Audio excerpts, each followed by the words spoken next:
പോലീസിനും കോടതിക്കും മേലെയാണ് സാബു വർഗീസ്. അന്നും ഇന്നൊക്കെ ഒരുപോലെ തന്നെയാണ്, ഒരു ഒതുക്കവുമില്ല. ഞാൻ ചെയ്തുകൊണ്ടിരുന്ന പണി എന്താണ് അത് തന്നെ. ഞാൻ ആർക്കും എതിരല്ല. സാബു വർഗീസ് പല വിഷയങ്ങളിലും അനാവശ്യമായിട്ട് ഇടപെടുന്നു എന്നുള്ളൊരു പരാതി ഓൾറെഡി ഉണ്ട്. രാജ്യത്ത് ആശുപത്രികളുടെ എണ്ണം കൂടുന്നു എങ്കിൽ ആ രാജ്യത്തെ ആരോഗ്യ വ്യവസ്ഥ തകർന്നു എന്നാണ് ഞാൻ മനസ്സിലാക്കുന്നത്. അഗ്രിമെന്റ് എഴുതുമ്പോഴേക്കുള്ള കാര്യങ്ങളൊക്കെ എഴുതിയല്ലേ മുന്നോട്ട് വരുന്നത്. ഇനിയെങ്കിലും പലരും വാക്കാൽ പറയും, വാക്കാൽ പറയരുത്. നമസ്കാരം. കേരളത്തിലെ നഗരപ്രദേശങ്ങളിലൂടെ നമ്മൾ സഞ്ചരിക്കുമ്പോൾ സ്ഥിരമായി പ്രവർത്തിച്ചു വന്നിരുന്ന ചില സ്ഥാപനങ്ങൾ പെട്ടെന്ന് അടച്ചുപൂട്ടിപ്പോയിരിക്കുന്നതായും കെട്ടിടങ്ങൾ അടച്ചിട്ടിരിക്കുന്നതായും നമ്മുടെ ശ്രദ്ധയിൽപ്പെട്ടിട്ടുണ്ട്. എന്തുകൊണ്ടാണ് ഇങ്ങനെ സംഭവിക്കുന്നതെന്ന് നമ്മൾ ചിന്തിച്ചിട്ടുണ്ടോ? കെട്ടിട ഉടമസ്ഥരും വാടകക്കാരും തമ്മിലുള്ള തർക്കങ്ങളാണ് മിക്ക കെട്ടിടങ്ങളും സ്ഥാപനങ്ങളും പൂട്ടിപ്പോകാൻ കാരണമായി തീർന്നിട്ടുള്ളത്. ഇതിനെക്കുറിച്ച് വിശദമായി സംസാരിക്കാൻ IBA എന്ന സംഘടനയുടെ സംസ്ഥാന പ്രസിഡന്റായിട്ടുള്ള ശ്രീ സാബു വർഗീസ് നമുക്കൊപ്പം ചേരുകയാണ്. അദ്ദേഹത്തോട് ചോദിക്കാം, എന്തുകൊണ്ടാണ് ഇങ്ങനെ സ്ഥാപനങ്ങൾ പൂട്ടിപ്പോകുന്നത്, കെട്ടിടങ്ങൾ അടച്ചിട്ടിരിക്കുന്നത്? അദ്ദേഹം തന്നെ പറയട്ടെ. കേരളത്തിലെ ഏറ്റവും വലിയൊരു ഫിറ്റ്നസ് ക്ലിനിക്കിൻ്റെ ഉടമസ്ഥൻ കൂടിയാണ് IBA പ്രസിഡന്റായിട്ടുള്ള ശ്രീ സാബു വർഗീസ്. അദ്ദേഹവും ഇത്തരത്തിലൊരു പ്രതിസന്ധി നേരിടുകയാണെന്നാണ് അറിയാൻ കഴിഞ്ഞത്. എന്തായാലും അദ്ദേഹത്തോട് തന്നെ നമുക്ക് നേരിട്ട് കണ്ട് കാര്യങ്ങൾ ചോദിക്കാം.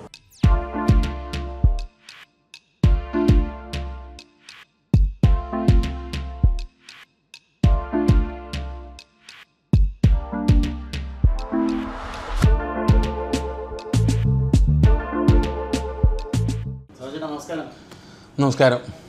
IBA എന്ന് പറഞ്ഞ സംഘടനയിൽ നിന്ന് തുടങ്ങാം. എന്താണ് IBA? Investors builders brokers welfare അസോസിയേഷനാണ്. അത് രൂപീകൃതമായിട്ട് ഇതിപ്പോൾ 4ാമത്തെ വർഷമാണ്. കൊച്ചിയിലാണ് രൂപീകൃതമായത്. ഇതിൻ്റെ 1ാം മഹാസമ്മേളനം നമ്മുടെ ആശിഷ് കൺവെൻഷൻ സെൻ്ററിൽ നടന്നു. 2ാം സമ്മേളനം കോട്ടയ്ക്കൽ, മലപ്പുറം കോട്ടയ്ക്കൽ OPS പാലസ് വെച്ച് നടന്നു. അത് വലിയ വിശിഷ്ട വ്യക്തികൾ, ബോബി ജമ്മണ്ണൂർ, അബ്ദുൽ സമദാനി, ഫാദർ ഡേവിഡ് ചിറമ്പൽ, വാവ സുരേഷ്, അങ്ങനെ ഒരുപാട് 10,000-ഓളം ആളുകൾ പങ്കെടുത്ത ഒരു വലിയൊരു സമ്മേളനമായിരുന്നു. ഈ IBA സംഘടന അപ്പോൾ തീർച്ചയായിട്ടും കെട്ടിട ഉടമസ്ഥരെയും വാടകക്കാരെയും വാടകയ്ക്കെടുക്കാൻ വരുന്നവരെയൊക്കെ സഹായിക്കാൻ വേണ്ടിയുള്ള സംഘടന കൂടെയാണ്. തീർച്ചയായിട്ടും ബിൽഡേഴ്സും ഇൻവെസ്റ്റേഴ്സും എല്ലാം. അതായത് ബിൽഡർ എന്ന് പറയുന്നത് ബിൽഡിംഗ് ഉണ്ടാക്കുന്ന ആളും, ഇൻവെസ്റ്റർ എന്ന് പറയുന്ന ആ ബിൽഡിങ്ങിൽ ഇൻവെസ്റ്റ് ചെയ്യുന്ന ആളും, അതാണല്ലോ. അപ്പോൾ അവരെല്ലാം ഒരുമിച്ചുണ്ടെങ്കിൽ ബ്രോക്കേഴ്സും, ഇത് രണ്ടുപേരെയും കൂട്ടിച്ചേർക്കുന്ന ഒരാളാണ് ബ്രോക്കർ എന്ന് പറയുന്ന ആൾ. ഇവർ മൂന്നും കൂടി ചേർന്നാൽ മാത്രമേ ഈ ഗോപുരം ഉണ്ടാവുള്ളൂ. ഇതൊരു ഭാര്യഭർത്തൃ ബന്ധമാണ്. ഈ ഇൻവെസ്റ്ററും ബിൽഡറും എന്നൊക്കെ പറഞ്ഞാൽ അവർ തമ്മിൽ അങ്ങനെ ആയിരിക്കണം.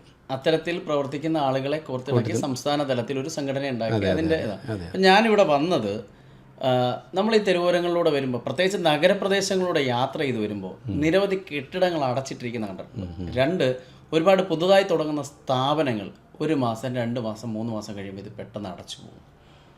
നല്ല രീതിയിൽ പ്രവർത്തിച്ചു വന്നിരുന്ന പല സ്ഥാപനങ്ങളും പെട്ടെന്ന് തന്നെ അടച്ചു പോകുന്നു. ഇപ്പം നമ്മൾ അടൂർ കണ്ടു, ഒരു തുണിക്കട, വളരെ നല്ല രീതിയിൽ പ്രവർത്തിച്ചു വന്നൊരു തുണിക്കട പെട്ടെന്ന് അടച്ചു പോകുന്നു. ഒരുപാട് തൊഴിലാളികൾ വഴിയിലാകുന്നു, ജീവനക്കാർ വരുന്നു. ഈ ഉടമസ്ഥരെന്ന് പറയുന്നവർ എല്ലാം നഷ്ടപ്പെട്ടവരെ പോലെ തെരുവിൽ അലയുന്നു, ചിലർ ആത്മഹത്യ ചെയ്യുന്ന ഒരു അവസ്ഥയിലേക്ക് പോകുന്നു. എന്താണ് ഇതിനെക്കുറിച്ച് പറയാനുള്ളത്? തീർച്ചയായിട്ടും വളരെ വേദനയുള്ള ഒരു കാര്യം കേട്ടോ. കാരണം ഞാൻ ഇതിനെക്കുറിച്ച് സംസാരിക്കണമെന്ന് കുറേ ദിവസമായി ചിന്തിച്ചുകൊണ്ടിരിക്കുന്നു. ഈ അടൂര സ്ഥാപനം തന്നെ, അത് എനിക്ക് തോന്നുന്നു അത് പൂട്ടിപ്പോയപ്പോൾ തൊഴിലാളികളെ സംബന്ധിച്ചിട്ട് തൊഴിലാളികളെ ഒരു വേദനകളും അറിയിക്കാതെ അതിൻ്റെ ഉടമസ്ഥൻ അത്രയും കാലം കൊണ്ടുനടന്നുള്ളതാണ്. ഞാൻ മനസ്സിലാക്കിയത് ആ തൊഴിലാളികളൊന്നും അവരെ ഓണേഴ്സിനെ കുറ്റം പറയുന്നൊന്നുമില്ല. കാരണം കഴിഞ്ഞ മാസത്തെ വരെ വാടക കൊടുത്തിട്ടുണ്ടെന്ന്, അല്ല വാടകയല്ല, അവരുടെ ശമ്പളം കൊടുത്തിട്ടുണ്ടെന്ന് ഞാൻ അറിഞ്ഞത്. അപ്പം ഈ ഏത് ഈ ഇൻവെസ്റ്ററും ആ വാടകക്കാരനും ഈ തൊഴിലാളികളെ അവർ സംരക്ഷിക്കുന്നുണ്ടെന്നാണ് എനിക്ക് മനസ്സിലാകുന്നത്. പക്ഷേ ഉണ്ടാകുന്നൊരു വിഷയം എന്ന് പറയുന്നത് ഏറ്റവും ഒരു താങ്ങാനാകാത്ത ഒരു വാടകയാണ് ഈ പൂട്ടിപ്പോവലിൻ്റെ മെയിൻ കാരണമായിട്ട് എനിക്ക് തോന്നുന്നത്. അമിത വാടക ബിൽഡിങ്ങുകളിൽ ചുമത്തുന്ന ഒരു ബിൽഡറെ സംബന്ധിച്ചിട്ട് ഇതൊരു വലിയൊരു പിഴിയലാണ് ഇവിടെ നടക്കുന്നത്. ഞാൻ മനസ്സിലാക്കുന്നതാട്ടോ. ഞാനിപ്പോൾ അന്വേഷിച്ചെടുത്ത് കേരളത്തിൻ്റെ അങ്ങോളം ഇങ്ങോളം 14 ജില്ലയിൽ ഞാൻ 15 ദിവസം കൊണ്ട് യാത്ര ചെയ്ത ഒരാളാണ് ഞാൻ, സംസ്ഥാന സമ്മേളനമായിട്ട് ബന്ധപ്പെട്ട്. ആ സമയത്ത് ഓരോ വ്യാപാരികളുടെയും ഓരോ വ്യവസായികളുടെയും ഇൻവെസ്റ്റേഴ്സിനെയും ഒക്കെ കണ്ട് ഞാൻ സംസാരിച്ചിട്ടുള്ളത്. അവരുടെയൊക്കെ മനസ്സിലുള്ളൊരു വേദന എന്ന് പറയുന്നത്, അവരൊരു 10,000 സ്ക്വയർ ഫീറ്റ് ബിൽഡിങ് വാടകയ്ക്ക് എടുക്കുമ്പം 10,000 സ്ക്വയർ ഫീറ്റ് ബിൽഡിങ്ങിന് ശരിക്കും പറഞ്ഞാൽ ഒരു മിനിമം വാടക എന്ന് പറഞ്ഞത് ഒരു 3 ലക്ഷം രൂപ വരെ ആകാൻ പാടുള്ളൂ. കെട്ടിടങ്ങൾക്ക് ഒരു കെട്ടിടത്തിന് സ്ഥാപനം ഇരിക്കുന്ന ഒരു തുണിക്കട ആയിക്കോട്ടെ, തുണിക്കട നടത്തുന്ന ഒരു 10,000 സ്ക്വയർ ഫീറ്റ് ഉണ്ടെങ്കിൽ ആ 10,000 സ്ക്വയർ ഫീറ്റിൽ 2.5 ലക്ഷം രൂപ മുതൽ 3 ലക്ഷം രൂപ വരെ വാടക വരാൻ പാടുള്ളൂ. എത്ര square feet? 10,000 square feet. 10,000 square ഫീറ്റിൽ എൻ്റെ കണക്കൂട്ടലാട്ടോ പറഞ്ഞത്. കാരണം അവരുടെ ഇൻവെസ്റ്റ്മെൻറ്റിന് അടിസ്ഥാനമാക്കിയിട്ട് ഞാൻ പറഞ്ഞു ഓരോ സ്ഥലത്തും. അപ്പോൾ അവരിങ്ങനെ പറയുമ്പോൾ അവരെ കുറ്റം പറയാം, കാരണം അവർ അത്രയും പണം മുടക്കിയിട്ടില്ല ഒരു ബിൽഡിംഗ് പണിയുന്നത്. അല്ല, പണം മുടക്കി ഞാൻ ഒരു 40,000 അല്ലെങ്കിൽ 30,000 സ്ക്വയർ ഫീറ്റ് ബിൽഡിങ്ങിൻ്റെ കൺസ്ട്രക്ഷൻ ചാർജ് എന്ന് പറയുന്നത് ഒരു 10,000 സ്ക്വയർ ഫീറ്റ് ചെയ്യണമെങ്കിൽ മിനിമം ഏറ്റവും കൂടി നല്ല ഇൻറ്റീരിയറൊക്കെ ചെയ്താൽ തന്നെ 2.5 കോടി രൂപ വരുള്ളൂ. ഒരു സ്ട്രക്ചർ വർക്കിന് ആകെ വരുന്ന മുടക്കെന്ന് പറയുന്നത് 2.5 കോടി രൂപ, 2 കോടി രൂപ. ഒരു building 10,000 square feet building structure work ചെയ്യുന്ന 1.5 കോടി മുതൽ 2.5 കോടി രൂപ വരെയാണ്. എൻ്റെ സുഹൃത്ത് അൻവറൊക്കെ പണിയിടുന്ന ബിൽഡിംഗ് എന്ന് പറഞ്ഞാൽ അദ്ദേഹം നല്ല ഫസ്റ്റ് ക്വാളിറ്റി മെറ്റീരിയൽസ് ഉപയോഗിച്ച് അയാൾ വർക്ക് ചെയ്യുള്ളൂ. അയാളുടെ ഫ്ലാറ്റുകളൊക്കെ എന്ന് പറഞ്ഞാൽ ഫ്ലാറ്റുകൾ 1 BHK ഫ്ലാറ്റുകൾ ചെയ്യുന്ന ആൾ അൻവർ, എൻ്റെ ദുബായിലുള്ള എൻ്റെ ഫ്രണ്ടാണ് അദ്ദേഹം. അതുപോലെ ചെയ്യുന്ന ആളുകൾ ചുരുക്കമുള്ളൂ. എല്ലാം ജാഗ്വാറിൻ്റെ മെഷീൻ, പിന്നെ ക്ലോസറ്റ് കാര്യങ്ങൾ, അങ്ങനെ ബാത്റൂം ഫിറ്റിങ്സ് ബ്രാൻഡഡ് വെച്ച് ഉപയോഗിച്ചാൽ പോലും 2,500 വരുള്ളൂ ബിൽഡിങ്ങൾ. അല്ലാണ്ട് നോർമൽ ഇതുപോലെയുള്ള ഈ ബിൽഡിങ്ങൾ സ്ട്രക്ചർ വർക്ക് ചെയ്യുന്നതിന് ഏറ്റവും കൂടിയത് 10,000 സ്ക്വയർ ഫീറ്റിന് 2 കോടി രൂപ വരെ ഇൻവെസ്റ്റ്മെൻറ്റ് അവർക്ക് വരുള്ളൂ.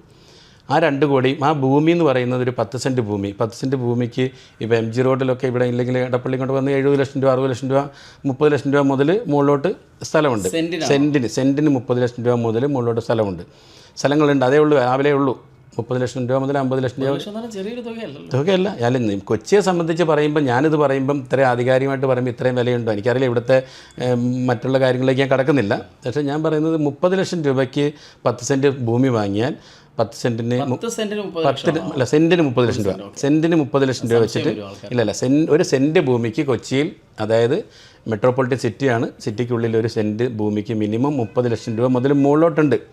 അത് അറിയാവുന്നവർക്കറിയാം. ആ 30 ലക്ഷം രൂപ എന്ന് പറയുന്നത് 10 സെൻറ്റ് സ്ഥലമാണ്. 10 സെൻറ്റ് സ്ഥലം ഇൻറ്റു 30 എന്ന് പറയുമ്പോൾ 3 കോടി രൂപയായി. 3 കോടി രൂപയും പിന്നെ പ്ലസ് ഈ 2 കോടിയും വെച്ചാൽ 5 കോടി രൂപയാണ് ഒരു 10,000 സ്ക്വയർ ഫീറ്റ് ബിൽഡിങ്ങിൻ്റെ ഇൻവെസ്റ്റ്മെൻറ്റ് എന്ന് പറയുന്നത് വരുന്നത്. ഇതിലെല്ലാം കൂട്ടിക്കൊന്നു. ഇത് വാടകയ്ക്ക് കൊടുക്കുമ്പോൾ ഇത് വാടകയ്ക്ക് കൊടുക്കുമ്പോൾ 5,630, അതായത് 5 കോടി രൂപയുടെ ഇൻവെസ്റ്റ്മെൻറ്റിന് മിനിമം ഇവർ വാങ്ങാൻ പാടുള്ള തുക എന്ന് പറയുന്നത് 3 ലക്ഷം രൂപയെ ഒരു മാസം വാടക വാങ്ങാൻ പാടുള്ളൂ. അത് 30,000 രൂപ മുതൽ 50,000 രൂപ മുതൽ 60,000 രൂപ വരെ സ്ക്വയർ ഫീറ്റ്. നമ്മളിപ്പോൾ കൊമേഴ്ഷ്യൽ ഫ്ലോട്ടിന് ഇല്ലെങ്കിൽ സ്പേസിന് നമ്മൾ ഇൻവെസ്റ്റ് ചെയ്യുമ്പം അയാൾക്ക് 1 കോടി രൂപ മുടക്കിയാൽ 1 കോടി രൂപ മുടക്കുന്ന ഒരാൾക്ക് തിരിച്ച് റിട്ടേൺ മാസം 50,000, 60,000, 40 രൂപ മുതൽ 60 രൂപ വരെ കിട്ടണം, ഒരു മാസം കിട്ടണമെന്നാണ്. അങ്ങനെ കണക്ക് കൂട്ടിയാലും 5 കോടി രൂപയ്ക്ക് 3 ലക്ഷം രൂപ ഒരു മാസം കിട്ടാൻ പാടുള്ളൂ. കൊടുക്കാനും കിട്ടാനും വാങ്ങാനും പാടുള്ളൂ. അഡ്വാൻസ് ആയിട്ട് എത്ര പൈസ മേടിക്കുക? അഡ്വാൻസ് 6 മാസത്തെ, 3 മാസം മുതൽ 6 മാസത്തെ വരെ വാടകയും അഡ്വാൻസ് ആയിട്ട് മേടിക്കാം. പക്ഷേ അങ്ങനെ കണക്കാക്കി വരുന്ന, ഇപ്പോൾ ഞാനിരിക്കുന്ന ബിൽഡിംഗ് ഉദാഹരണത്തിന് ഈ ലൈഫ് ചേഞ്ച് ഫിറ്റ്നസ് എന്നുള്ള പാലാരിവട്ടത്തുള്ള ഇപ്പോൾ കേരളത്തിലെ ഏറ്റവും ബിഗ്ഗസ്റ്റ് ഫിറ്റ്നസ് സെൻറ്റർ എന്ന് തന്നെ പറയുന്ന രീതിയിലുള്ള ഈ സ്ഥാപനം 10-40ഓളം സ്റ്റാഫുണ്ട് ഇവിടെ. ഈ സ്ഥാപനത്തിൻ്റെ എനിക്ക് തോന്നുന്നു മൊത്തം 40,000 സ്ക്വയർ ഫീറ്റാണെന്ന് തോന്നുന്നു ഈ ബിൽഡിംഗ് ഇരിക്കുന്നത്. ഈ ബിൽഡിങ്ങിൽ ഇരിക്കുന്ന ഇതിന് ഞാൻ കൊടുക്കുന്നുണ്ട്, എൻ്റെ 3 ഫ്ലോറുകൾ എൻ്റെതാണ്. 3 ഫ്ലോറുകൾ പിന്നെ 14,000 സ്ക്വയർ ഫീറ്റിൻ്റെ അടുത്തുണ്ടെന്ന് തോന്നുന്നു. ഞാൻ കൊടുക്കുന്നത് 6 ലക്ഷം രൂപയുടെ മേലെയാണ് ഒരു മാസം ഞാൻ കൊടുക്കുന്ന വാടക. അതുപോലെ വേറെ 2 ഫ്ലോറുകാർ, വേറെ 2 R&B എന്ന് പറയുന്ന ബിൽഡിംഗ് ഉണ്ട്, ഡെർമാഗ്ലോ എന്ന് പറഞ്ഞൊരു സ്ഥാപനം. അങ്ങനെ 3 സ്ഥാപനങ്ങളാണ് ഇതിനകത്തുള്ളത്. എനിക്ക് തോന്നുന്നു ഇതിനകത്ത് ഈ മൊത്തം സ്ക്വയർ ഫീറ്റ് പറഞ്ഞാലൊരു 35,000-40,000 സ്ക്വയർ ഫീറ്റ് ഉണ്ടാവും. ആ കണക്ക് വെച്ച 12 അല്ലേ, 12 ലക്ഷം രൂപയെ വാടക ഉണ്ടാകാൻ പാടുള്ളൂ. എനിക്ക് തോന്നുന്നു അദ്ദേഹത്തിന് തന്നെ 18 ലക്ഷം രൂപയുടെ അടുത്ത് ഇതിനകത്ത് തന്നെ വാടക കിട്ടുന്നുണ്ട് ഈ ബിൽഡിങ്ങിൽ. അപ്പം ഞാൻ പറയുന്നത് ബിൽഡിങ് ഓണേഴ്സ് ഈ വാടകക്കാരനെ 100% പിഴിയല്ലേ? അല്ല, അത് ഞാൻ പറഞ്ഞത് അത് 2 രീതിയിൽ അതിനെ കണക്കാക്കാം. ഈ അവൻ ഇതിൽ നിന്ന് കിട്ടിയിട്ട് വേണം എനിക്ക് തരാൻ എന്നുള്ളൊരു ചിന്ത ആദ്യം ഈ കൊടുക്കുന്ന ആൾക്കുണ്ടാണ്. പറഞ്ഞു വരുന്നത്, ഒരു ബിൽഡിംഗ് വെച്ചാൽ അതിനുള്ള ഫെസിലിറ്റീസ് എല്ലാം പ്രൊവൈഡ് ചെയ്ത് നല്ല രീതിയിൽ വിട്ട് വാടകക്കാരന് എന്ന് പറയുന്നത് അവന് പാർക്കിംഗ് ഫെസിലിറ്റി കൊടുക്കണം, അവന് വാഹനങ്ങൾ നിർത്താനുള്ള ഫെസിലിറ്റി, അവന് പിന്നെ ലിഫ്റ്റ് ഫെസിലിറ്റി, പിന്നെ ബിൽഡിങ്ങിൻ്റെ മെയിൻ്റനൻസ്, ക്ലീനിങ്, സെക്യൂരിറ്റി അവൻ്റെ ചുറ്റുവട്ടം അവൻ്റെ പരസ്യ ബോർഡുകൾ സ്ഥാപിക്കാനുള്ള അവകാശം ഇതെല്ലാം ബിൽഡിംഗ് ഓണർ കൊടുക്കണം, വാടകക്കാരന് കൊടുക്കണം. കാരണം ഈ വാടകക്കാരന് വരുമാനം വന്നാൽ മാത്രമേ ഉടമസ്ഥന് ഇതിൽ നിന്ന് കൊടുക്കാൻ കഴിയുള്ളൂ. അതേസമയം ഉടമസ്ഥൻ്റെ ചിന്തയിൽ വരികയാണ് ഇവൻ അവിടെ ഇപ്പം ഞാൻ ഇതിനകത്ത് എനിക്ക് തോന്നുന്നു അത്രയും പണം മുടക്കി എൻ്റെ പ്രവാസ ജീവിതം എല്ലാം അവസാനിപ്പിച്ച് ഞാനിവിടെ വന്ന് ഇതിനകത്ത് ഇത്രയും കാര്യങ്ങൾ ചെയ്തു വെച്ചത് ഇതൊരു വെൽനസ് ക്ലിനിക്കായിട്ട് ജനങ്ങൾക്ക് ഉപകാരപ്പെടാൻ വേണ്ടിയിട്ട് 1 രൂപ ലാഭം പ്രതീക്ഷിച്ചിട്ട് വന്ന് ചെയ്യുന്ന കാര്യമല്ല ഞാനിത്. കാരണം ഇതെനിക്കൊരു എൻ്റെ ഒരു പാഷനാണ്. ഇനി ജനങ്ങൾക്ക് ആരോഗ്യത്തെക്കുറിച്ചുള്ള അവയർനെസ് വരണം എന്നുള്ളത് ഞാൻ ചെയ്തിരിക്കുന്ന സ്ഥാപനമാണ്. അപ്പം ഇതേപോലെ തന്നെയായിരിക്കും ഓരോ ഹോട്ടലായിക്കോട്ടെ, തുണിക്കട ആയിക്കോട്ടെ, എന്ത് സ്ഥാപനം ആയിക്കോട്ടെ, അരിക്കട ആയിക്കോട്ടെ, എന്തായിക്കോട്ടെ, അവൻ്റെ പണം മുഴുവൻ ഇവിടെ ഇൻവെസ്റ്റ് ചെയ്തു ഓൾറെഡി. ഈ ഇൻവെസ്റ്റ് ചെയ്ത തുക എന്ന് പറയുന്നത് എനിക്കിത് 15 വർഷത്തെ ലോങ് ലീസിൽ ഞാൻ എടുത്തിരിക്കുന്ന സ്ഥാപനമാണ്, 15 വർഷത്തേക്കുള്ള. അപ്പം അതിനിടയിൽ ഇതിൽ ഇറങ്ങിപ്പോകാനോ മാറിപ്പോകാനോ സാധിക്കില്ല. അപ്പം ഇങ്ങനെ ഈ വാടക കൂടുതൽ വരികയും നമുക്ക് സൗകര്യങ്ങൾ ലഭിക്കാതെ വരികയും പാർക്കിംഗ് വണ്ടിയൊന്നും നിർത്താൻ പറ്റാതെ വരികയൊക്കെ ചെയ്യുന്ന സമയത്ത് സ്ഥാപനം അങ്ങനെ എനിക്ക് തോന്നി കേരളത്തിൻ്റെ പല ഭാഗങ്ങളും അങ്ങനെയാണ് ഉണ്ടായിരിക്കുന്നത്. കാരണം ബിൽഡിങ്ങുകൾ അവർ ചെയ്യുമ്പം ഇവർ പാർക്കിങ്ങിലൊക്കെ അവർ കള്ളത്തരം കാണിക്കും. പല ബിൽഡിങ്ങുകളും എന്ന് പറയുന്നത് ഈ ഫയർ ആൻഡ് സേഫ്റ്റി അടക്കമുള്ള എല്ലാം ഉണ്ട് എന്ന് ഇത്ര സ്ക്വയർ ഫീറ്റിന് ഇത്ര പാർക്കിംഗ് അനുവദനീയമാണ്, ഇത്ര ഉണ്ടാവണം നിർബന്ധമായിട്ടും. ബേസ്മെൻറ്റിൽ ഇത്ര പാർക്കിംഗ് ഉണ്ടായിരിക്കണം, ഇത്ര വാടകക്കാരുണ്ടെങ്കിൽ ഇത്ര പാർക്കിംഗ് ഉണ്ടായിരിക്കണം എന്നുണ്ട്. ഉണ്ട് എന്നുള്ള രീതിയിൽ അവർ കൊടുക്കുക. എന്താണ് നിയമം? അവർ പല കാര്യങ്ങളും അവർ ടെറസൊക്കെ അവർ നമ്പർ ഇല്ലാതെ അവർ അതും കൂടി അമിത വാടക ഇട്ടിട്ട് കൊടുക്കും. 10,000-20,000 രൂപ വാടക വാങ്ങേണ്ട, ഇല്ല ഒന്നും വാടക വാങ്ങണ്ടാത്ത സ്പേസിനും കൂടി ഇവർ വാടക വാങ്ങും. അപ്പോൾ ഇങ്ങനെയൊക്കെ വാങ്ങുന്ന സമയത്ത് ഈ വ്യാപാരിക്ക് അത് താങ്ങാൻ കഴിയില്ല എന്നുള്ളതാണ്. എത്രയോ കുടുംബങ്ങളില്ലേ ആത്മഹത്യ ചെയ്ത എത്രയോ ആളുകൾ. കാരണം അവർക്ക് ഇത് മുന്നോട്ട് പിടിച്ച് കൊണ്ടുപോകാൻ കഴിയില്ല. വരുമാനം കുറയുകയും ചിലവ് കൂടുകയും ചെയ്യുന്ന ഒരു അവസ്ഥയിലേക്ക് വാടകയ്ക്ക് എടുക്കുന്ന ആൾ പോകും.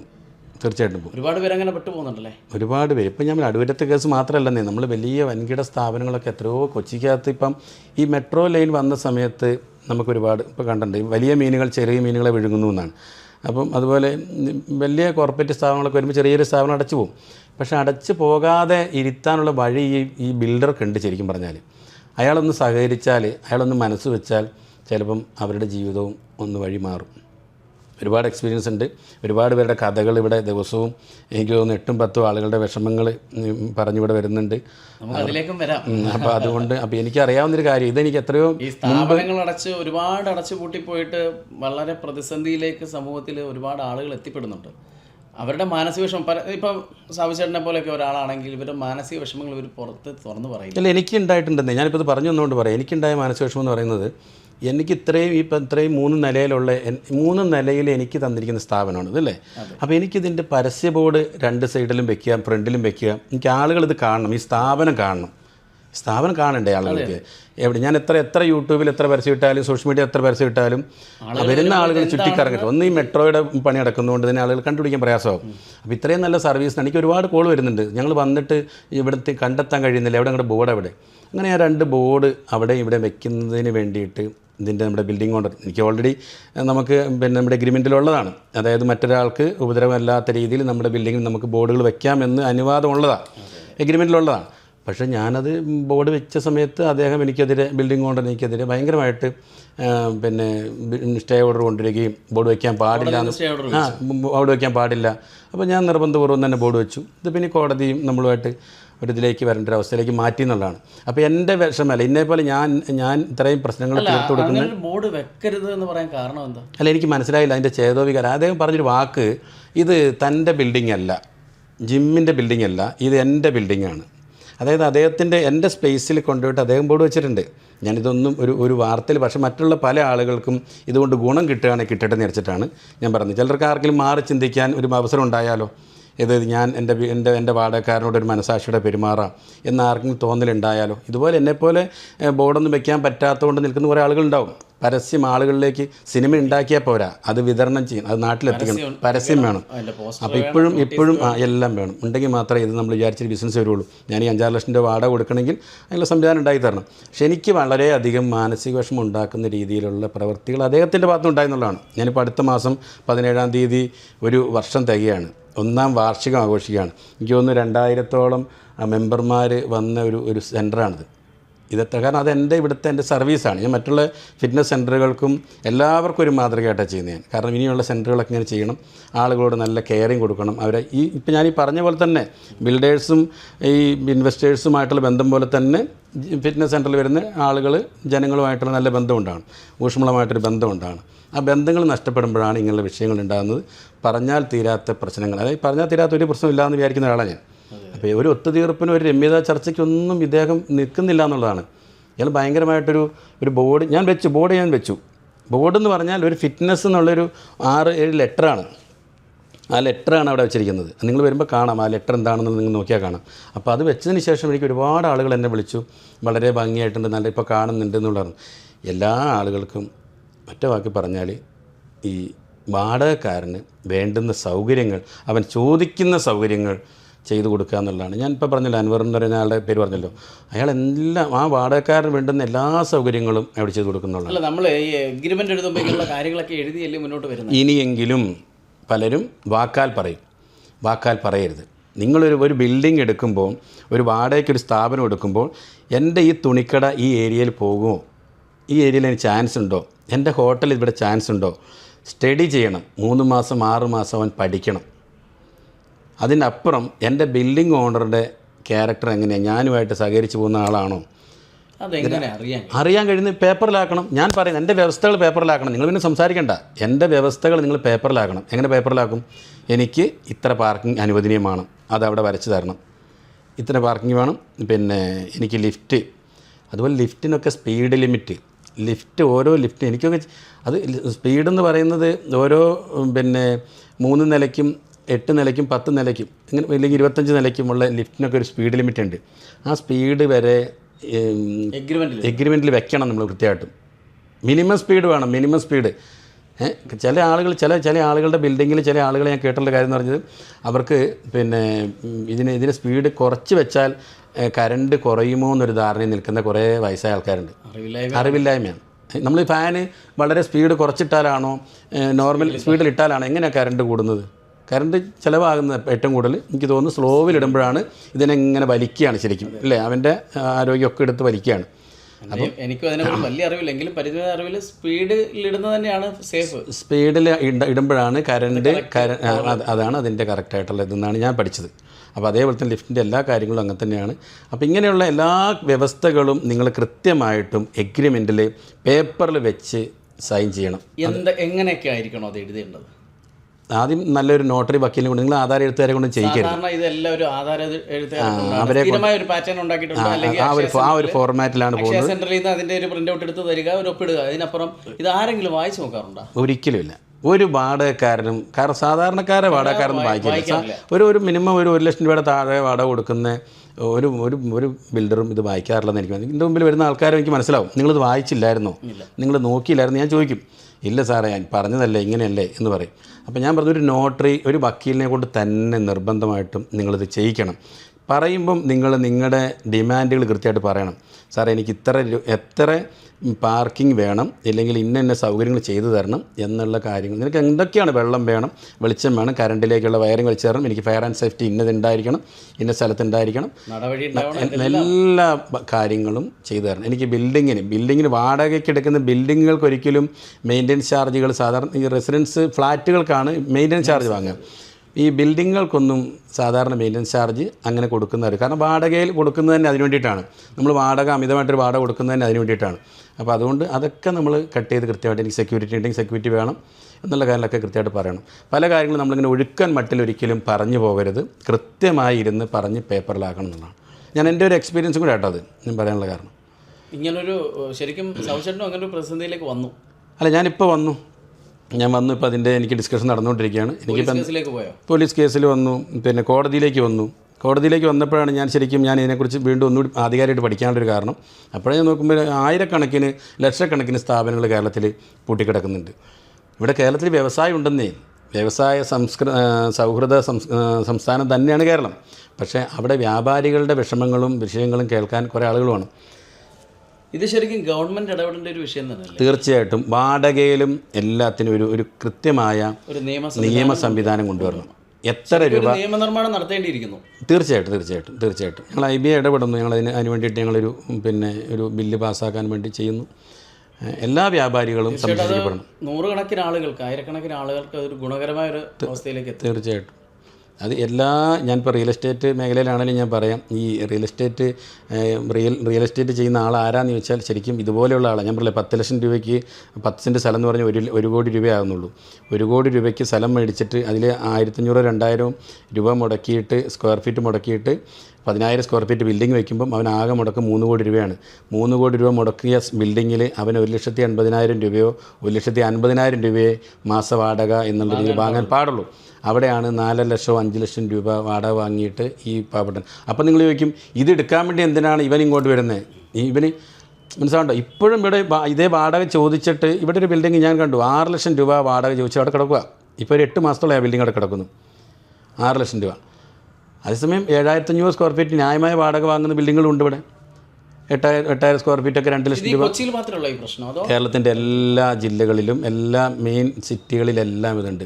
ഗ്രാമപ്രദേശങ്ങളിലൊക്കെ നിങ്ങൾക്ക് ഇപ്പോഴും 5,000, 10,000, 20,000 ഒക്കെ വാടകയ്ക്ക് കിട്ടുള്ളൂ. ബാക്കി എല്ലാ ഭാഗങ്ങളിലും തന്നെയുള്ളത് ലക്ഷങ്ങളുടെ ഒരു ലക്ഷം. അപ്പോൾ ഞാൻ ഈ ഗ്രാമപ്രദേശങ്ങളിൽ ബിൽഡിംഗ് വെക്കുമ്പോൾ ഇത്രയും പൈസ ആവില്ലേ? അവിടെ കുറവായിരിക്കും. എനിക്ക് തോന്നുന്നു 1,000 സ്ഥലത്തിൻ്റെ അല്ല, മെറ്റീരിയൽ കോസ്റ്റും ലാൻഡിൻ്റെ കോസ്റ്റും ഒക്കെ വെച്ച് നോക്കുമ്പം ഇത്രയും വരില്ല. ഈ 2,500 എന്നൊക്കെ പറഞ്ഞത് ഇവിടെയാണ് ഞാൻ പറയുന്നത്, കൊച്ചിയിലാണ് ഞാൻ പറയുന്നത്. ഇത് സാധാരണക്കാരായുള്ള ആളുകളെ ഇത് ബാധിക്കുന്നുണ്ടല്ലേ? തീർച്ചയായിട്ടും. കാരണം നിങ്ങൾക്ക് നിങ്ങൾക്ക് 5 ലക്ഷം രൂപ വാടക കിട്ടെങ്കിൽ നിങ്ങൾ വിൽക്കുന്ന തക്കാളിക്ക് നിങ്ങൾ ഇടുന്ന വില എത്രയാണ്? നിങ്ങൾക്ക് 80 രൂപ ഇട്ടേ മതിയാവും.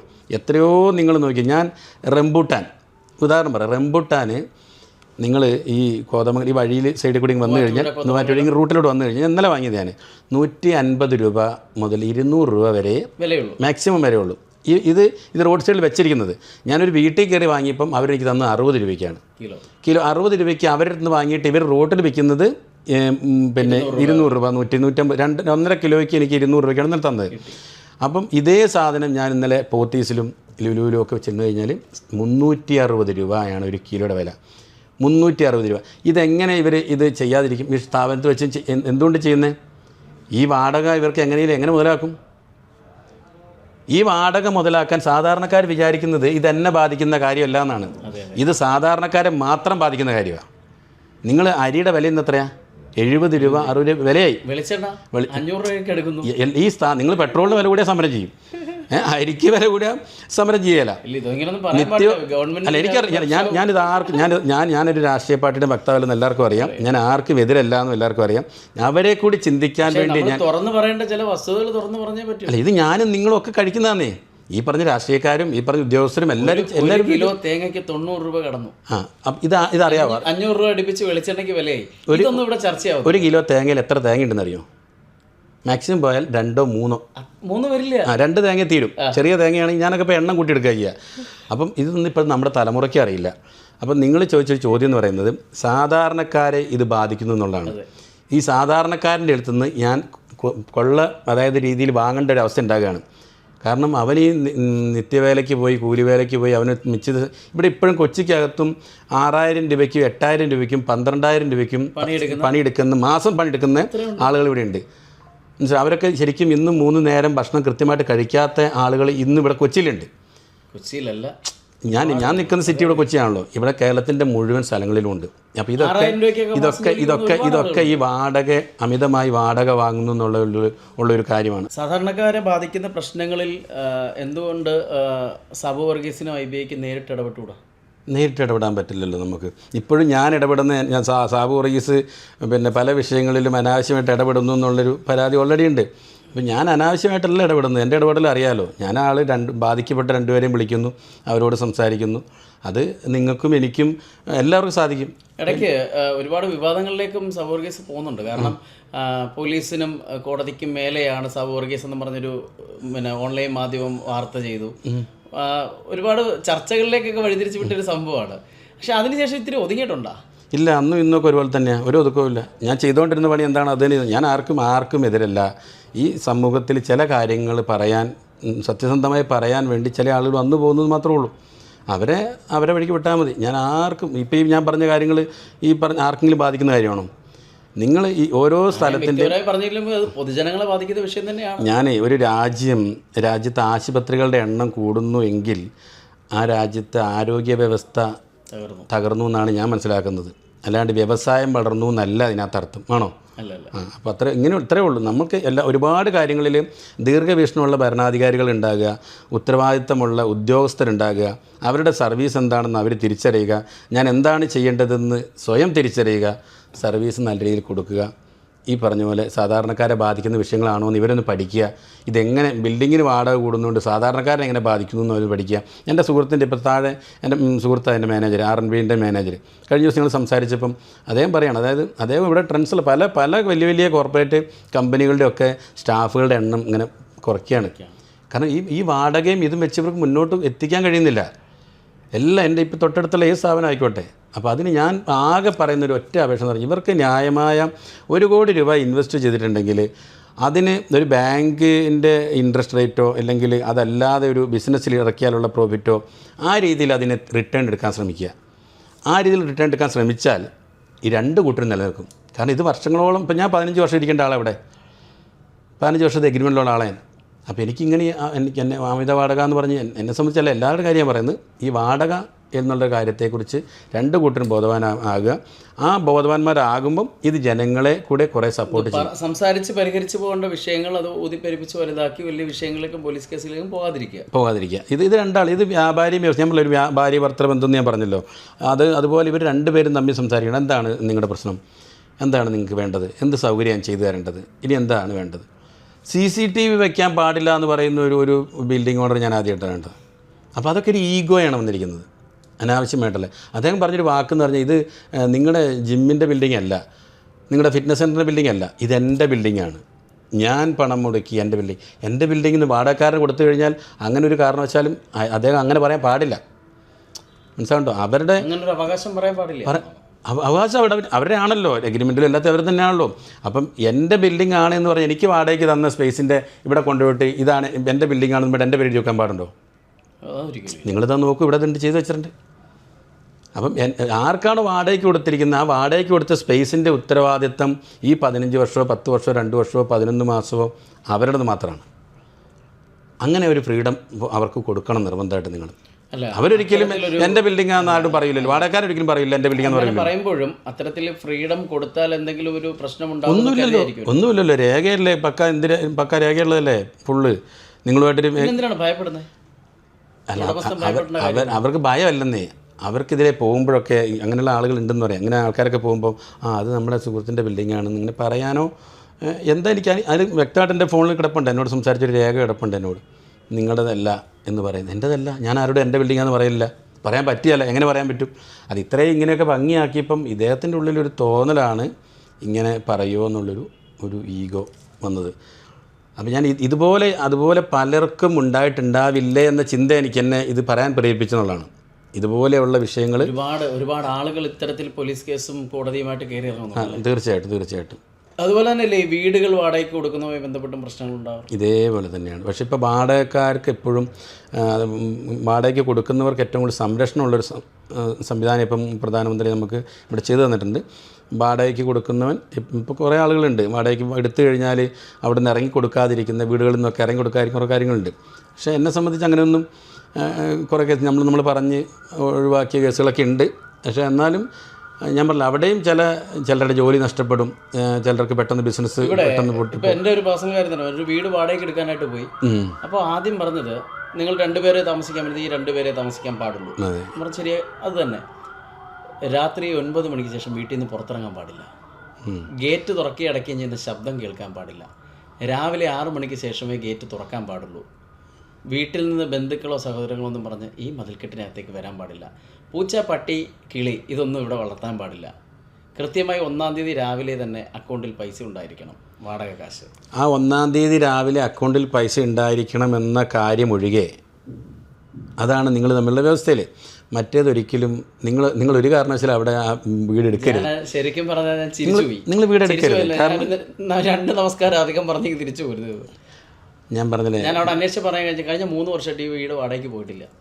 ഈ ഒരു കാര്യം ഞാൻ പറയാം, ഇവർ നല്ല പൈസയുള്ള ആളാണ്, നേരത്തെ ഒരു ബാങ്ക് മാനേജറായിട്ടൊക്കെ റിട്ടയർഡ് ആയ ആളാണ്, പക്ഷെ പിടിവാശി ഭയങ്കരമാണ്. ഇല്ല, അതാണ് ഞാൻ പറയുന്നത്, മാനുഷിക മൂല്യങ്ങൾ ഉണ്ടാകുക എന്ന് പറയുന്നത്. എൻ്റെ മുമ്പിൽ നിൽക്കുന്ന നീയും ഞാനും ഒക്കെ മനുഷ്യരാണെന്നും നമ്മൾ ഒരിക്കൽ മരിച്ചു പോകുമെന്നും ഈ ഭൂമിയിൽ ജീവിച്ചിരിക്കുന്ന അത്രയും കാലം എല്ലാവർക്കും എല്ലാവരെയും കൊണ്ടും സഹായ സഹകരണങ്ങളൊക്കെ ഉണ്ടാവണം എന്നൊക്കെ ഒരു ചിന്ത ഉണ്ടാകുമ്പോഴാണ് ഇങ്ങനെയുള്ള വാക്കുകൾ ഉപയോഗിക്കാതിരിക്കാൻ പറ്റുക എന്നുള്ളതാണ്. ഞാൻ മനസ്സിലാക്കിയത് അയാളും അയാളുടെ ഭാര്യയും മക്കളും എന്നുള്ള ലോകത്ത് ജീവിക്കുന്ന ഒരാളാണ്. അവരുടെ അടുത്തുനിന്ന് ഒരിക്കലും നിങ്ങൾക്ക് പോയിട്ട് ഒരു ദിവസം പോലും താമസിക്കാൻ പറ്റില്ല. അങ്ങനത്തെ 100 കണക്കിന് ആളുകൾ ഇവിടെ ഉണ്ട്. എനിക്ക് തോന്നുന്നത് ഞാൻ പറയുന്നില്ല, ഓരോ തരം ജോലിയിൽ നിന്നും വിരമിച്ച് വന്നിരിക്കുന്ന ആളുകളാണ് അങ്ങനെ കർക്കശ ബുദ്ധിയോടെ ഇരിക്കുന്ന ആളുകൾ. ഓരോ വിഭാഗം ജോലിയൊന്നും ഞാൻ പറയുന്നില്ല, പക്ഷേ അത് ഭയങ്കര തെറ്റാണ്. അവരോടും കൂടെ ഞാനിത് പറയുന്നത്, ഒരിക്കലും അങ്ങനെ ചെയ്യരുത്. ഒരു വാടകക്കാരനെ സംബന്ധിച്ച് അവൻ്റെ അടുത്ത് ചിലപ്പോൾ ഒരു പട്ടിക്കുട്ടി ഉണ്ടാവും, അവൻ്റെ അടുത്തൊരു പൂച്ചക്കുട്ടി ഉണ്ടാവും, അവൻ്റെ അടുത്ത് കിളികളുണ്ടാവും, അവന് ബന്ധുമിത്രാദികൾ വരാനുണ്ടാവും, അല്ലേ, പ്രകൃതിയുമായിട്ട് ബന്ധമുള്ള ആളായിരിക്കും. അപ്പോൾ അവരുടെ വഴിക്ക് വിട്ടേക്കണം. നമുക്കോ നമ്മൾ കൊടുത്ത സ്ഥാപനത്തിനോ ആ ബിൽഡിങ്ങിലോ എന്തെങ്കിലും കേടുപാട് സംഭവിക്കുന്നുണ്ടോ അത് എഗ്രിമെൻറ്റിൽ വ്യക്തമായിട്ടുണ്ട്. നിങ്ങൾ 11 മാസം കഴിഞ്ഞ് പിരിഞ്ഞു പോകുമ്പോൾ ഞാൻ തന്ന രീതിയിൽ തന്നെ നിങ്ങൾ കുട്ടികളൊക്കെ നിങ്ങൾ ആ ഭിത്തിയൊക്കെ പെയിൻറ്റൊക്കെ അടിച്ച് വൃത്തികേടാക്കിയിട്ടുണ്ടാവും, വരച്ച് വൃത്തിയായിട്ടുണ്ട്. അപ്പോൾ അതൊക്കെ തിരിച്ച് അതേപോലെ തന്നെ ആക്കി കൊടുക്കുക എന്നുള്ള നിങ്ങളുടെ കടമയാണ്. അത് നിങ്ങൾ ചെയ്ത് കൊടുത്തില്ലെങ്കിൽ നിങ്ങളുടെ ഡെപ്പോസിറ്റിൽ നിന്നും അത് പിടിച്ചത് ചെയ്യാനുള്ള അധികാരവും അവർക്കുണ്ട്. ഇപ്പോൾ ഒരു ടൈൽസ് പൊട്ടിപ്പോവുകയോ അതൊക്കെ നിങ്ങൾ ചെയ്തു കൊടുക്കണം. അപ്പോൾ ഇങ്ങനെയുള്ള വിഷമത അനുഭവിക്കുന്ന ധാരാളം ആൾക്കിടയിലാണ് നമ്മൾ ഇങ്ങനെ മുന്നോട്ട് ജീവിച്ചു പോകുന്നത്. എനിക്ക് സർക്കാരിൻ്റെ ശ്രദ്ധയിലേക്കാണ് പറയാനുള്ളൊരു കാര്യം. അത് എന്താ നിങ്ങളുടെ ചാനലിൽ സംപ്രേഷണം ചെയ്യുമെന്ന് എനിക്കറിയില്ല, എന്നാലും പറയാൻ. കാരണം ഈ വാടകക്കാരെ അവരോട് അവരുടെ വിഷമതകളും ഒരു അവർക്ക് വേണ്ടി ഒരു കമ്മീഷൻ വെക്കണം.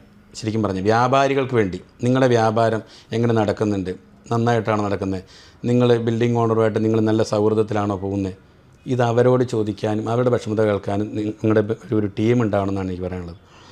അതായത് ഓരോ ബിൽഡിങ്ങിനും ഇത്ര സ്ക്വയർ ഫീറ്റുള്ള ബിൽഡിങ്ങിന് ഇത്ര, ഇപ്പം നിങ്ങൾ സ്ഥലത്തിനൊക്കെ വില നിരച്ചല്ലേ, വാല്യുവേഷനില്ലേ, ഗവൺമെൻറ് വാല്യൂ എന്നുള്ളൊരു ഇതില്ലേ, സർക്കാർ വാല്യൂ. അതുപോലെ ആ വാല്യൂവിലല്ലല്ലോ ഒരു ഭൂമി വിൽക്കുന്നത്, ഗവൺമെൻറ് വാല്യൂവിലാണ് ഭൂമി വിൽക്കുന്നത്. 10 ലക്ഷം രൂപ ഗവൺമെൻറ് വാല്യൂ ആണെങ്കിൽ അതിൻ്റെ സ്റ്റാമ്പ് ഡ്യൂട്ടി അവൻ വാങ്ങുന്നത് എത്രയ്ക്കാണ്? അവൻ വാങ്ങുന്നത്, അവൻ വിൽക്കുന്നത് 10 ലക്ഷത്തിൻ്റെ. ആധാരം എഴുതുന്നതുമായി ബന്ധപ്പെട്ടും വളരെ വലിയ തുകയല്ലേ വന്നേക്കുന്നത്, ഭയങ്കര. അതാണ് അവിടേക്കാണ് വരുന്നത്. അതായത് 10 ലക്ഷം രൂപയുടെ ഭൂമി 18 ലക്ഷത്തിന് 12 ലക്ഷത്തിന് 16 ലക്ഷത്തിന് വിൽക്കുമ്പോൾ ആ പിന്നെ വിൽക്കുന്ന എത്ര ശതമാനമാണ്? 10%. ബിൽഡിംഗ് വിൽക്കുന്നതിൻ്റെ 10%. അതെ. അപ്പോൾ ഞാൻ പറഞ്ഞ അതിലേക്ക് ഇത്ര പെർസെൻറ്റേജ് ഡോക്യുമെൻ്റ് നമ്മൾ സ്റ്റാമ്പ് ഡ്യൂട്ടി നമ്മൾ വാങ്ങണം, അടയ്ക്കണം. അപ്പോൾ സ്റ്റാമ്പ് ഡ്യൂട്ടി കുറയ്ക്കാൻ വേണ്ടിയിട്ടും പലരും പല രീതിയിലുള്ള കാര്യങ്ങൾ ചെയ്യുന്നുണ്ട്. അപ്പോൾ വില കുറച്ച്, ആധാരത്തിൽ വില കുറച്ച് കാണും, പക്ഷേ വാങ്ങുന്ന പൈസ ഇത്രയാണ് വാങ്ങുന്നത്. അപ്പോൾ ഞാൻ പറഞ്ഞു ഇത്രയൊക്കെ വാങ്ങുകയും ചെയ്യുകയൊക്കെ ചെയ്യുമ്പം അമിതമായിട്ടുള്ള ലാഭം ഒഴിവാക്കിയാൽ തന്നെ 2 കൂട്ടരും നിലനിൽക്കും ഈ നാട്ടിൽ. പിന്നെ എല്ലാവരോടും ഞാൻ പറഞ്ഞില്ലേ, സൗഹൃദത്തിൽ വർത്തിക്കുക എന്നുള്ളതാണ്. ഇവിടെ ധാരാളം തൊഴിലവസരങ്ങളും ഉണ്ട് എന്നാണ് ഇപ്പോൾ നമ്മൾ വിശ്വസിക്കുന്നു. ഏത് തൊഴിലെടുത്തും മാന്യമായ രീതിയിൽ ജീവിക്കാൻ പറ്റുന്ന ഒരു മണ്ണാണ് കേരളം. പക്ഷേ ധാരാളം ആളുകൾ ഇവിടെ ബിസിനസ് ചെയ്യാതെ മറ്റ് സംസ്ഥാനങ്ങളെ ആശ്രയിക്കുന്നു, മറ്റ് രാജ്യങ്ങളിലേക്ക് പോകുന്നു. ഇത് സൗജന്യ ശ്രദ്ധയിൽപ്പെട്ടിട്ടുണ്ട്. രാജ്യം പോട്ടെ, സംസ്ഥാനത്തിലേക്ക് വരാം. നമ്മൾ തമിഴ്നാട്ടിലേക്ക് ഒന്ന് പോകാം.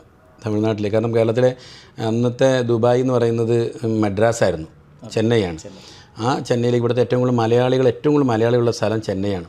കേരളത്തിൽ ഒരിക്കലും ഇവിടെ എപ്പോഴും പറയുന്നത് സർക്കാരിനെ എല്ലാവരും കുറ്റം പറയുന്നത്, സർക്കാരിന് ഇവിടെ വ്യാവസായിക സൗഹൃദ സംസ്ഥാനമല്ല എന്നൊക്കെ ആളുകൾ സർക്കാരിനെ പറഞ്ഞു. പക്ഷേ ഞാൻ സർക്കാരിനെ അല്ല പറയുന്നത്. ഞാൻ പറയുന്നത് ഇവിടുത്തെ ഈ പറഞ്ഞില്ലേ, ഇത് വ്യവസായം ചെയ്യാൻ വേണ്ടി അനുവാദം കൊടുക്കുന്നതും ബിൽഡിങ്ങൊക്കെ കൊടുക്കുന്നത് ആരാ? ബിൽഡിംഗ് ഓണേഴ്സ് അല്ലേ? അതല്ലേ, ഏതൊരു ഉടമസ്ഥരല്ലേ ലാൻഡ് കൊടുക്കുന്നത്, സർക്കാരല്ലല്ലോ കൊടുക്കുന്നത്. ആ ഉടമസ്ഥർ എന്ത് വാങ്ങണം, എത്ര വരെ വാങ്ങാൻ പാടുള്ളൂ എന്നുള്ളൊരു സംവിധാനം ഈ സർക്കാർ ഉണ്ടാക്കിയാൽ ഈ പറഞ്ഞ ഒരു കടകളും പൂട്ടിപ്പോവില്ല, ഒരു സ്ഥാപനങ്ങളും. നിങ്ങൾ വരുമ്പം അവിടെ നിന്ന് കേരളത്തിൻ്റെ കാസർഗോഡ് മുതൽ തിരുവനന്തപുരം വരെയുള്ള, ഞാൻ പറഞ്ഞില്ല, ഇത്രയും സ്ഥലങ്ങൾ ഞാനൊരു വണ്ടിയിൽ 15 ദിവസം ഞാൻ എല്ലാ പ്രാന്ത പ്രദേശങ്ങളിലും യാത്ര ചെയ്ത ആളാണ്.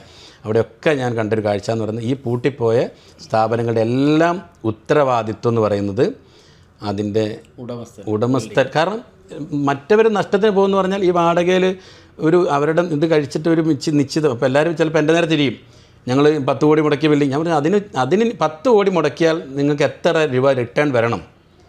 ഇപ്പം ഞാൻ പറഞ്ഞില്ലേ, ഇത് എൻ്റെ കാര്യം തന്നെ പറഞ്ഞു, ഇതിന് 12 ലക്ഷം രൂപ വാടക വരാൻ പാടുള്ളൂ, ഇതിൽ 19 ലക്ഷം രൂപ വാടകയുണ്ട്. അതായത് ഈ ബിൽഡിങ്ങിൻ്റെ 4 നില ബിൽഡിങ്ങിൻ്റെ, അതായത് basement, ground, first floor, second floor, third floor, fourth, അതായത് ടോട്ടൽ 5 ഫ്ലോറാണ് കൊടുത്തിരിക്കുന്നത്. ഈ 5 ഫ്ലോറിനൂടെ 19 ലക്ഷം രൂപയോളം വാടക ബിൽഡിംഗ് ഓണർ വാങ്ങുന്നത്. നിയമപരമായിട്ടല്ല, ന്യായപരമായിട്ട്. നിയമമില്ലല്ലോ ഇതിൻ്റെ അകത്ത്.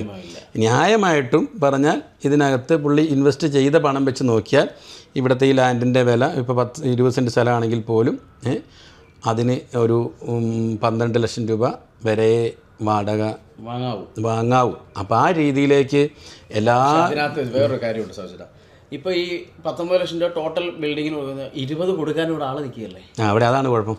അത് നമ്മൾ സംസാരിക്കാതെ പോരുന്നത്. അത് ചർച്ച ചെയ്യുന്ന പ്രധാന ഒരു കാര്യമാണ്. കാരണം 20 അല്ല എത്ര വേണം കൊടുത്തിട്ട് ആളുകൾ ഇവിടെ അപ്പോൾ അത്രയും കൊടുക്കാൻ തയ്യാറായി വരുമ്പോൾ നിങ്ങൾ മനസ്സിലാക്കേണ്ട ഒരു കാര്യം, ഈ സാധാരണക്കാരന് നിങ്ങൾക്ക് ഇവിടെ 300 രൂപയ്ക്ക് കിട്ടുന്ന ഡ്രസ്സ് അല്ലെങ്കിൽ അവിടെ 300 രൂപയ്ക്ക് കിട്ടുന്ന തുണി ഇവിടെ 800 രൂപയാണ്. നിങ്ങളുടെ ആ സ്ഥാപനത്തിൻ്റെ വലിപ്പവും അതിൻ്റെ സുഖവും ഒക്കെ കണ്ടങ്ങോട്ട് കയറി ചെല്ലും. കാരണം അവരത് വാങ്ങുമ്പോൾ നിങ്ങൾ അറിയുന്നേ ഇല്ല. നിങ്ങൾ കോർപ്പറേറ്റ് കമ്പനികളുടെ ഉള്ളിലോട്ട് ചെല്ലുന്നതും താഴെ ഷോപ്പിലൊക്കെ ചെല്ലുമ്പോഴാണ് വ്യത്യാസം. അതായത് നമുക്ക് പെട്ടിക്കട, അപ്പോൾ അവർക്ക് വാടക അത്രേ ഉള്ളൂ എന്ന് നിങ്ങൾ ചിന്തിക്കുന്നത്. ഇവിടെ വാടക കൂടിയതുകൊണ്ടാണ് ഈ പ്രോപ്പർട്ടി ഇല്ലെങ്കിൽ മെറ്റീരിയൽ ഇത്രയും വിലയ്ക്ക് വിൽക്കേണ്ടി വരുന്നത്. അപ്പോൾ സാധാരണക്കാരനും അവനും ഉണ്ടെന്ന ആഗ്രഹം, അവനും ആഴ്ചയിൽ ഒരു 3 ദിവസം ഇറച്ചി വാങ്ങണമെന്നും 5 ദിവസം മീൻ വാങ്ങണമെന്നും ഇല്ലെങ്കിൽ ഒരു ദിവസമെങ്കിലും മീൻ വാങ്ങണമെന്നും ഒക്കെ ആഗ്രഹമുള്ള ആൾക്കാരുണ്ട് ഇവിടെ. പണ്ട് കാലമൊന്നുമല്ല, അതേപോലെ നടക്കുന്നില്ല. 1 കിലോ ബീഫിൻ്റെ വില എത്രയാണ്? 400 രൂപ പുറത്ത് പോയി. 400 മുകളിൽ പോയി 1 കിലോ ബീഫിന്. 1 കിലോ മത്തിക്ക് 300. ഞാൻ ഇന്നലെ നെയ്മീന് വില വെച്ചപ്പോൾ 1600 രൂപ. മീൻസ് ഒരു കിലോ നെയ്മീൻ്റെ വില 1600. സാധാരണക്കാരന് പിന്നെ 800 രൂപ 900 രൂപയ്ക്ക് ജോലി ചെയ്യുന്ന ഒരു കൂലിപ്പണിക്കാരന് 1 കിലോ നെമ്മീൻ മേടിക്കണമെന്നുണ്ടെങ്കിൽ ഇല്ല, നടക്കില്ല. അപ്പോൾ എല്ലാവരുടെ സ്വപ്നങ്ങളും സാക്ഷാത്കരിക്കപ്പെടണം. എല്ലാവരും അന്തസ്സായിട്ട്, ഞാൻ പറഞ്ഞ GCC കൺട്രികളിലൊക്കെ ജീവിക്കും പോലെ എല്ലാവരും സന്തോഷത്തോടെ ജീവിക്കാൻ കഴിയും. കാരണം അവരൊക്കെ ബാലൻസിങ്ങിൽ പോകാനുള്ള ഒരു സംവിധാനം ഇവിടെ ഇല്ലല്ലോ. ഇവിടെ ഉണ്ടാവും. നമ്മൾ ആരെങ്കിലുമൊക്കെ വിചാരിക്കണമെന്നേ, ആരെങ്കിലുമൊക്കെ വിചാരിച്ച്. അങ്ങനെ നമ്മൾ ഒരാൾ ഇറങ്ങിത്തിരിച്ചാൽ, ഇപ്പോൾ തന്നെ സാബു വർഗീസ് ഒരു കാര്യത്തിന് ഇറങ്ങിത്തിരിക്കുമ്പോൾ അതിനകത്ത് കുറ്റങ്ങൾ കണ്ടുപിടിക്കാനല്ലേ 100 പേര് ശ്രമിക്കുന്നത്. അല്ല, ഞാൻ അതിനെ ഇഗ്നോർ ചെയ്യുകയാണ്. എൻ്റെ ഭാഗത്ത് എന്നെ സംബന്ധിച്ച് എനിക്ക് എൻ്റെ ബന്ധങ്ങളെക്കാളും ഇല്ലെങ്കിൽ എൻ്റെ സൗഹൃദങ്ങളെക്കാളും ഈ പറയുന്ന ഈ പ്രശ്നക്കാരാണ് കൂടുതലും. കാരണം അവർക്കൊക്കെ സംബന്ധിച്ച് ഇതിനെ ഉൾക്കൊള്ളാൻ സാധിക്കുന്നില്ല എന്നുള്ളതാണ്. തിന്മയുടെ വലിപ്പം എന്ന് പറഞ്ഞാൽ വളരെ പെട്ടെന്നാണ് അതിൻ്റെ വലിപ്പം എന്ന് പറയുന്നത്. നന്മ എന്ന് പറഞ്ഞാൽ അങ്ങനെ പെട്ടെന്ന് വളരില്ല. അതിങ്ങനെ ചുരുങ്ങി വരുള്ളൂ. എത്രയോ പ്രസ്ഥാനങ്ങൾ ഇവിടെ ഉണ്ട്, നമ്മുടെ തൊട്ടടുത്തൊക്കെ ഉണ്ട്, നല്ല നല്ല കാര്യം നാടിന് ചെയ്യുന്നത്. ഇനി ഞാനത് പറഞ്ഞാൽ ഞാൻ ആ പാർട്ടിയുടെ ആളാന്ന് പറയും. അതുകൊണ്ട് ഞാനത് പറയുന്നില്ല. അപ്പം നല്ലതും ചീത്തയൊക്കെ ജനങ്ങൾ കാണുക, വിലയിരുത്തുക, മുന്നോട്ട് പോവുക. നിങ്ങൾ നല്ലത് ചെയ്യുന്ന ആളുകളെ മുന്നോട്ട് കൊണ്ടുവരാൻ ഇനി ശ്രമിക്കുക. നാടിന് മാറ്റം ഉണ്ടാകട്ടെ, ജനങ്ങൾക്ക് മാറ്റം ഉണ്ടാകട്ടെ. എല്ലാവരും സന്തോഷമായിട്ട് എല്ലാ ദിവസവും ഓണം ആഘോഷിച്ച് ജീവിക്കാൻ കഴിയട്ടെ. എനിക്കത്രേ പറയാനുള്ളൂ. ഓക്കെ. IB എന്ന സംഘടന വളരെ നല്ല രീതിയിൽ കേരളം മുഴുവൻ വ്യാപിച്ച് നല്ല പ്രവർത്തനങ്ങളുമായി മുന്നോട്ട് പോയിക്കൊണ്ടിരിക്കുന്നു. അതിൻ്റെ സംസ്ഥാന അധ്യക്ഷനായിട്ടുള്ള, സംസ്ഥാന പ്രസിഡൻ്റായിട്ടുള്ള ശ്രീ സാബു വർഗീസാണ് ഇത്രയും നേരം നമ്മളോട് സംസാരിച്ചത്. കേരളത്തിൽ അങ്ങോളം ഇങ്ങോളം പൂട്ടിക്കിടക്കുന്ന കെട്ടിടങ്ങൾ, പൂട്ടിപ്പോയിട്ടുള്ള സ്ഥാപനങ്ങൾ, ഇതൊക്കെ വീണ്ടും തുറന്ന് പ്രവർത്തിക്കാനും അടച്ചിട്ടിരിക്കുന്ന സ്ഥാപനങ്ങൾ തുറക്കാനുമുള്ള എല്ലാവിധ വഴികളും ഇത്തരത്തിലുള്ള ചർച്ചകളിലൂടെ ഉണ്ടാവട്ടെ. അതിന് ഗവൺമെൻറ് ഒരു അതോറിറ്റി രൂപീകരിച്ച് മുന്നോട്ടുള്ള യാത്രയിൽ നല്ല രീതിയിൽ വാടകക്കാരെയും ബിൽഡേഴ്സിനെയും സംരക്ഷിക്കുന്ന രീതിയിലുള്ള പ്രവർത്തനങ്ങളും ഉണ്ടാകട്ടെ എന്ന് ആത്മാർത്ഥമായി ആഗ്രഹിക്കുന്നു. Thank you.